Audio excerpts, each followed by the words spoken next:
సులభంగా లభించేది మోసం, కష్టంగా లభించేది గౌరవం, హృదయంతో లభించేది ప్రేమ, అదృష్టం కొద్దీ లభించేది స్నేహం.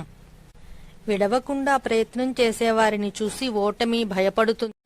జీవితంలో వెలకట్టలేని పాఠాలు నేర్పేది ఈ 3 విషయాలే.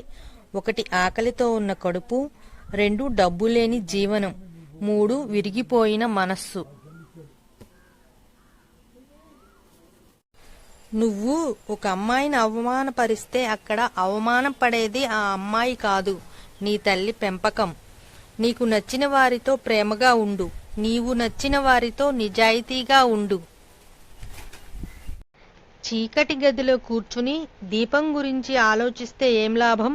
లేచి దీపం వెలిగించుకోవాలి. అలాగే ఖాళీగా కూర్చొని భవిష్యత్తు గురించి ఆలోచిస్తే ఏం లాభం? లేచి కష్టపడాలి.